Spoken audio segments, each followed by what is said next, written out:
So black hair has always been an essential component of black culture. Black hair requires upkeep in order for it to grow and remain healthy. So black women have always done their hair. It's just a part of our identity. Braids, locks, twists, and cornrows, etc. Cornrows are a really functional way of keeping black textured hair unknotted and neat, but like with style. So you can see why hair is such a big part of hip-hop and rap culture. These are styles of music which African American communities created in order to affirm our identities and our voices. In the early 2000s, you saw many R&B stars wearing cornrows: Alicia Keys, Beyonce, R. Kelly, and many more.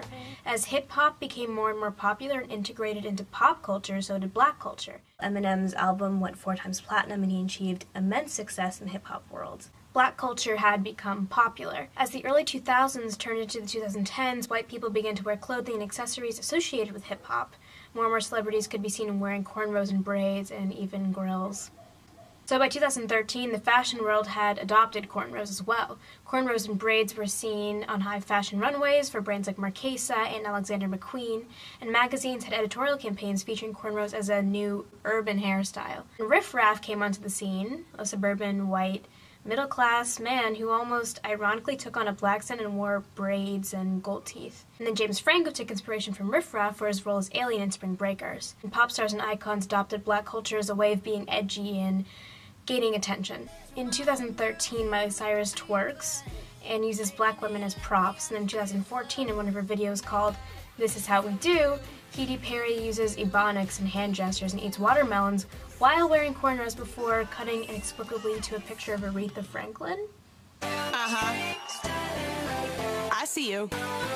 So, as you can see, cultural appropriation was rampant. Not only were white people becoming rappers, but they were excelling in the world of hip-hop. Macklemore and Ryan Lewis's song Thrift Shop garnered a #1 spot on Billboard's year-end chart for 2013, and then Iggy Azalea's song Fancy reached #1 the following year. And in May of 2014, Forbes released an article titled "Hip-Hop's Unlikely New Star, a White, Blonde Australian Woman."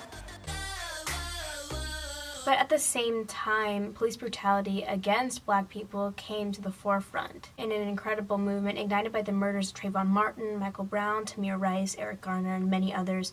People began to protest institutionalized racism by marching and by using social media. Celebrities spread awareness and shared condolences, or at least some did, as Azalea Banks, a black female rapper, pointed out. As Azalea Banks observed in her tweets, white musicians who partook in hip-hop culture and adopted blackness, Iggy Azalea in particular, failed to speak on the racism that comes along with black identity. Banks and Azalea feuded on Twitter until Banks participated in an interview on New York's Hot 97.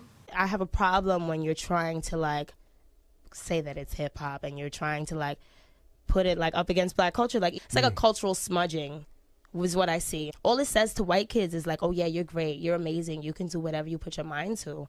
And it says to black kids, you don't have you don't own not even the shit you created for yourself. And it makes me upset. That itself is what is so complicated when it comes to black culture. I mean, the line between cultural appropriation and cultural exchange is always going to be blurred, but here's the thing.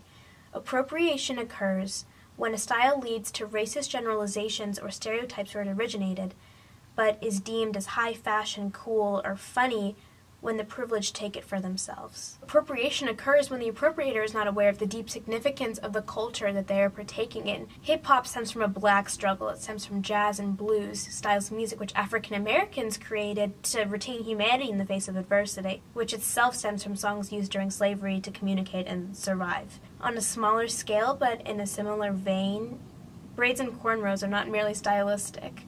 They're necessary in order to keep black hair neat. So I've been seeing this question a lot on social media, and I think it's really relevant. What would America be like if we loved black people as much as we love black culture?